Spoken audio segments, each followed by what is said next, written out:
Hey, buddy. Hey, Brett, how are you, brother? Good, mate. How are you?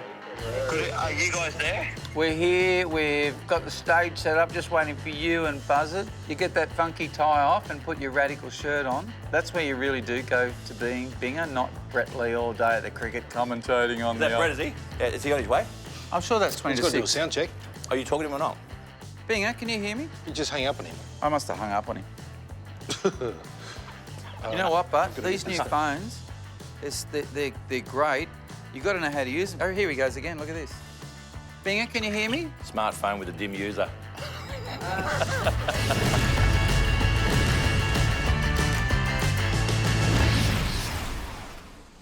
As a band on tour, it's a lot of fun. I'm gonna hurt. That'll do. I remember getting home, my wife saying, "What was your trip like?" You are not gonna believe it. A couple of years ago, this fella got in touch with me about his son who plays cricket.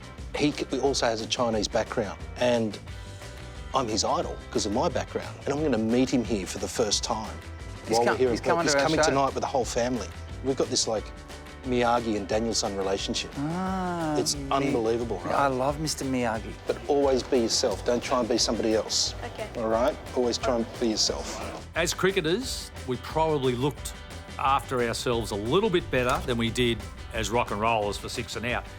And I'll be lying if I didn't say we didn't dip into the rock and roll lifestyle a little bit while we're on the road. There's stuff we can talk about, from some stuff we can't talk about. So any nerves, Robbo? Like you were saying, say on the plane on the way over, you were talking about India, and it was hot, and you were nervous, and you shat yourself. Do you think that might happen on stage tonight? But you were that sweaty. You're bringing that up now. I couldn't Well, you know when you order. Tell me again. When you One of the great stories I remember was playing a gig at Kitty O'Shea's in Paddington after a one-dayer. For some reason, Cheeks was late to the gig. And I was supposed to be taking Brett, who was playing in the game, after the game to Kitty O'Shea's. And all of a sudden I get this phone call, said, "Where are you? We're on in 15 minutes. And I said, "I'm waiting for Brett." And they said, "He's already here." Cheeks got to the door, there was a big queue. He rushed to the front of the queue. We're all on stage waiting for him. There's a bouncer on the door. I said, "Mate, I need to go in." And he said, "Mate, there's a band on." Get to the back of the queue. I'm a lead singer. He said, "There's a cricket band on, and you ain't a cricketer." Robbo's already started Ballroom Blitz, so he's... And the manager came out and said, "Are you Cheeks?" And I said, "Yes." He goes, "Mate, you're on." It was the longest intro to Ballroom Blitz played in the history of rock music. And I looked at the bouncer, and he looked at me, startled, tapped him on the shoulder. I said, "Enjoy your last night, mate." Walked in. You ready? That was rock and roll. We're all ready. All right, fellas. Well, let's go. Occasionally, a few of us may have let ourselves down a little bit. We're like playing show in parks, and then next minute we're like waking up at 7. We've got to get on the road. Half of them are asleep in the back of the Tarago. Gav's job, which he took on willingly, was to go on the Macca's run and make sure that we could try and soak up some of those hangovers. Ended up grabbing a piece of cardboard and writing the order down and using the same cardboard piece every other morning. And Binga was the music man. He had more CDs in his collection than anyone in history. Binga's car got broken into, and on the front seat, Binga had his CD collection. I reckon there must have been a good 300 or 400 CDs in this big folder. He was devastated. Not so much that the car got broken into, but every CD of his back catalogue, his collection of all these hit and superstar rock bands, everything got stolen except for the 6 and Out CD. That was left sitting front and centre on the passenger seat. I remember a few of the boys from Innings actually came along to watch us, and Andrew Farris came in and Gavin Robertson said, "What do you think, Andrew?" He goes, "Yeah, it's good, it was good." We go, "No, mate, we're big boys, what do you think?" And he said, who chose the songs? And pretty much what songs I overlearned guitar, I'd sort of put those forward. He said, "Why are you playing some of the songs in a different key to the original?" And I said, "Are we?"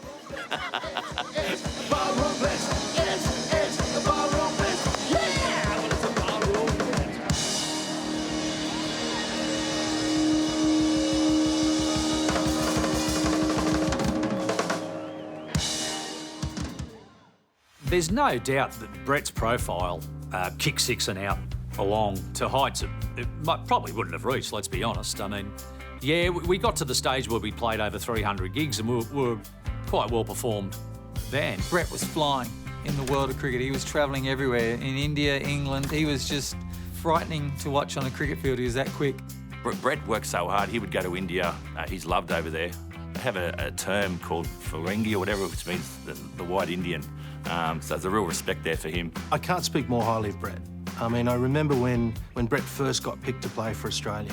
He pulled me aside one day and said, Cheeks, can you please do me a favour? And if I ever start being a little bit different or being a bit too big or getting big-headed, just pull me aside and slap me across the face and pull me back in, please. Love you, mate. First and foremost, I couldn't believe he actually did that. And second of all, I've never even been close to doing it. Boys, love the shirts, lads. Yeah, buddy.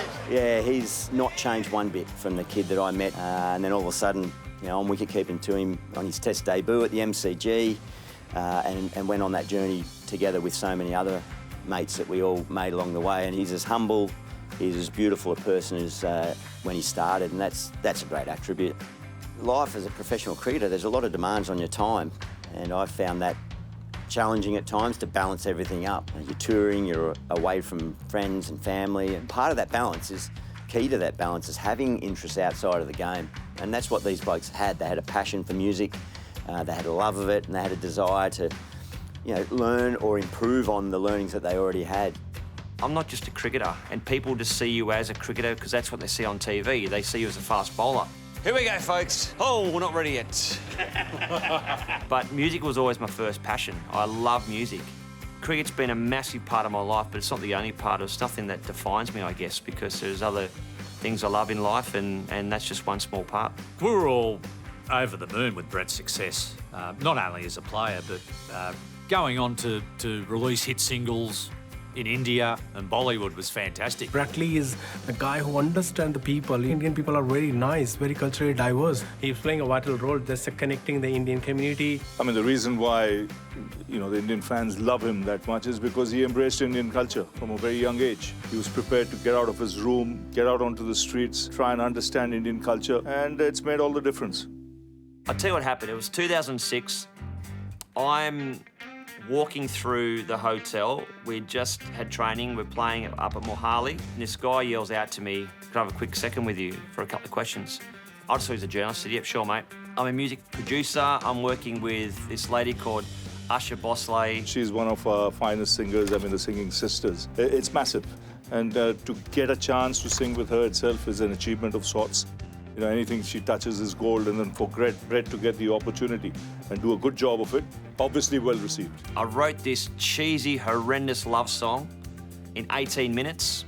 So we get down to Mumbai, do the film clip, forget about it, get home. And my manager had called me and said, "Your song's debuted #5. I thought it was taking the mickey. And this song went to #1, which I can't believe it. I listen to the song now. I mean, I still don't know what the hell he's saying in there, but I'm sure there's billions of Indians that do and loved it. So, am I glad I did it? Yes, it was fun. I don't take myself too seriously, and something that you can tick that little box saying done and dusted.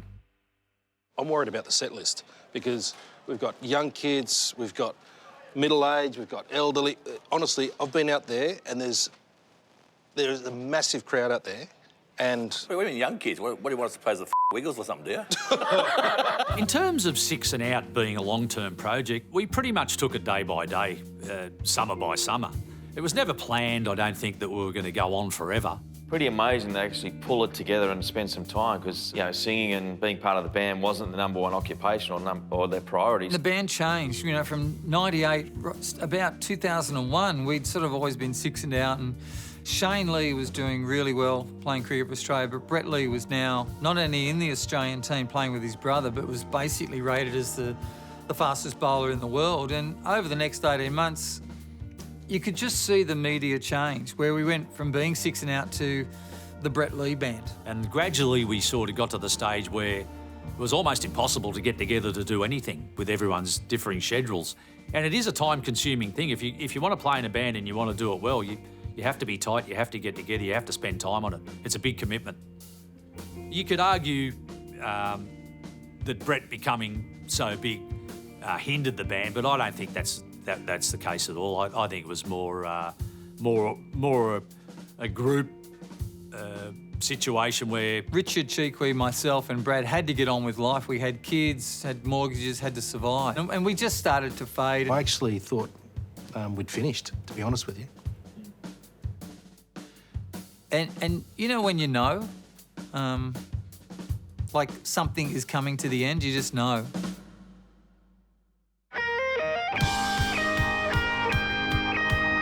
I think they lasted as long as they did in that first stint because they were all having such a great time. It was a great distraction from the rigours of having to go to training and, you know, all the stuff that comes with being an elite professional athlete. even when Six and Out stopped playing, we were all thick as thieves and a close-knit band of brothers, which we've always been and always will be. Did Six and Out break up? There's a wonderful Eagles quote, and Shane may have said it. Oh, a bit like the Eagles, been on a 14-year vacation, you know. The Eagles quote was something like, the Eagles never broke up, they took a 15-year vacation. My brother Shane said, Six and Out never broke up, we just couldn't get a gig. And that was it. Is that right, Shane? That's right, yeah.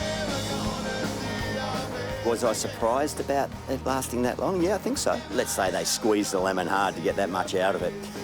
I can't believe they've gone to another lemon tree. We're calling this documentary The Second Innings, and I suppose in cricket terms, we got sent in on the first innings. We're on a green wicket. We didn't really know what we were doing. But this time around, the second innings, we know what to expect. And the best thing, we're going to really enjoy the second innings because life's too short. We always sort of put off and made excuses why not to play.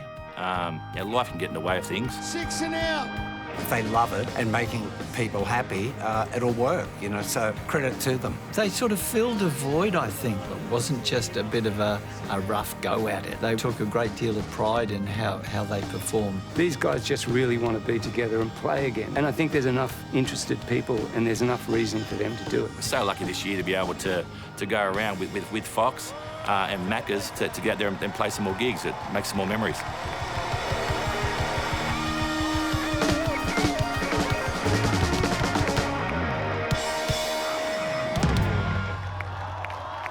Wow. Dave, Gleefster. Jazz hand. Next time on Six and Out, second innings. When the boys told me the date and I knew I was in town, I was like, I can't wait. You asked me why I was interested in psychology. Have you not met the other band members? I found it, the secret recipe, right? This is for Buzz's guitar. It was really bad news with Robbo. I said, what are you talking about? So sometimes these sorts of things in life can just hit you from nowhere, I actually don't even know where I was, but I just knew where I had to be. If we're going to do this, let's do it now. We just got to make sure every gig that we do is like our last, and that's the way we're looking at it.